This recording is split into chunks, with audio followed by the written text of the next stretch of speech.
Hello guys, എല്ലാവർക്കും നമ്മുടെ പുതിയൊരു വീഡിയോയിലേക്ക് സ്വാഗതം. വെയിൽ കൊണ്ട് പച്ചക്കറികൾ ഉണങ്ങാറുണ്ട് അല്ലേ? എന്നാൽ ഇത് തണുപ്പ് കൊണ്ട് ഉണങ്ങിയ പച്ചക്കറികളാണ്. ഒരാഴ്ചയിൽ കൂടുതലായി ഫ്രിഡ്ജിൽ ഇരിക്കാൻ തുടങ്ങിയിട്ട്. അപ്പോൾ അത് ആ ഫ്രിഡ്ജിൻ്റെ തണുപ്പിൽ അങ്ങനെ ഉണങ്ങിയിരിക്കുകയാണ്.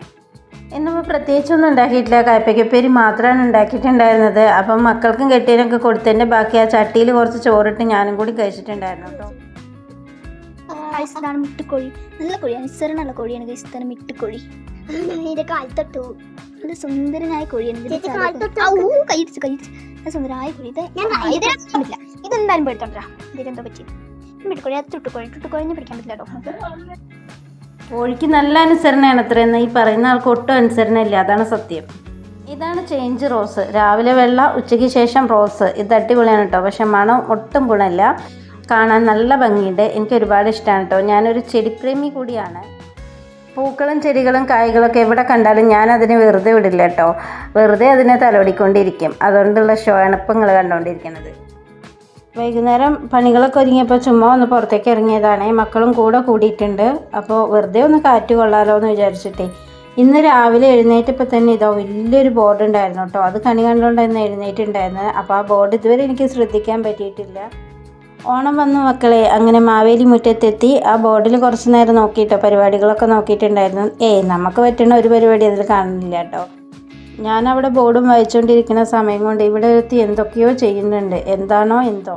തലയിൽ കിരീടം വെച്ചിട്ട് കുടവേരം കാട്ടി നിൽക്കുന്ന മാവേലിയെ കാണാൻ പണ്ടേ എനിക്കിഷ്ടമാണ് കേട്ടോ. നിങ്ങൾക്ക് അങ്ങനെയാണോ? അത് കാണുമ്പോൾ ഒരു മനസ്സിനൊരു വല്ലാത്ത സംതൃപ്തിയാണ്, വല്ലാത്തൊരു സന്തോഷമാണ്. ശരിക്കും മാവേലി ഇങ്ങനെ തന്നെയാണോ? നിങ്ങളൊന്ന് കമൻറ്റിൽ പറയണേ. ഓണം എന്ന് കേട്ടാൽ പണ്ടേ മനസ്സിൽ ഓടിയെത്തുന്നതാണ് ഈ പരസ്യങ്ങളിലൊക്കെ കാണുന്ന ഇങ്ങനത്തെ ബോർഡുകളും, അതുപോലെ തന്നെ പണ്ടേ സ്കൂളിലൊക്കെ ഇട്ട് മറന്ന ആ പഴയ 2 വരികളും. മാവേലി നാടുവാണിടും കാലം മനുഷ്യരെല്ലാവരും ഒന്നുപോലെ. ഇത് ഈ പാട്ട് കേട്ട് നിങ്ങളാരും ഓടണ്ട കേട്ടോ. ഞാൻ നിർത്തി. ഇനിയും ഞാൻ പാടിക്കഴിഞ്ഞാൽ ഈ ബോർഡിൽ കാണുന്ന മാവേലി ഓടി വന്ന് എൻ്റെ മണ്ടക്കിട്ട് 2 തരും. ഓഹോ, ഇതായിരുന്നല്ലേ പരിപാടി. ഇവിടെ പ്രേതമുണ്ട്. അപ്പോൾ എല്ലാവരും ഓടിക്കോളും, പ്രേതമുണ്ട്.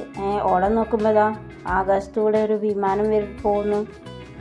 അങ്ങനെ വിമാനം പോയി കഴിഞ്ഞപ്പോൾ ഞങ്ങൾ നേരെ വീടിനകത്തേക്ക് കയറിയിട്ടോ. എന്താണെന്നറിയില്ല, ഭയങ്കര തലവേദന, നല്ല തലവേദന ഉണ്ട്. എന്നാൽ ശരി, നല്ല കടുപ്പത്തിലൊരു കട്ടൻ ചായ ഇട്ട് കുടിക്കാമെന്ന് വിചാരിച്ചു. പക്ഷേ കട്ടൻ ചായയുടെ കൂടെ എന്തെങ്കിലും ഒന്ന് കടിക്കാനൊരു പൊതി ഒന്നുമില്ലായിരുന്നു. അപ്പോൾ പിന്നെ വേഗം കുറച്ച് വെള്ളപ്പയർ എടുത്തു കേട്ടോ. അതിനെ വറുത്തേ. പയറെന്ന് വെച്ചാലും പോരാ, ഒരു ടേസ്റ്റും ഇല്ലാത്ത പയർ. അപ്പോൾ പിന്നെ അതവിടെ ഇട്ടു കേട്ടോ. എന്നിട്ട് വെറും കട്ടനും കുടിച്ചേ. ശ്രീകുട്ടിക്ക് കൊടുത്തപ്പോൾ ഇഷ്ടമായിട്ടില്ല, എന്നാൽ ശ്രീനുവിന് അത് ഇഷ്ടമായിട്ടുണ്ട് ഇത്രേ. അപ്പോൾ ഇന്നത്തെ വിശേഷങ്ങൾ ഇത്രയൊക്കെയുള്ളൂ. നെക്സ്റ്റ് നല്ല നല്ല വിശേഷങ്ങളുമായിട്ട് വീണ്ടും വരാം കേട്ടോ. അതുവരേക്കും ടാറ്റാ, ബൈ ബൈ. അപ്പോൾ വീഡിയോ ഇഷ്ടപ്പെട്ടാൽ ലൈക്ക് ചെയ്യാനും സബ്സ്ക്രൈബ് ചെയ്യാത്തവർ ചാനൽ സബ്സ്ക്രൈബ് ചെയ്യാനും മറക്കല്ലേ.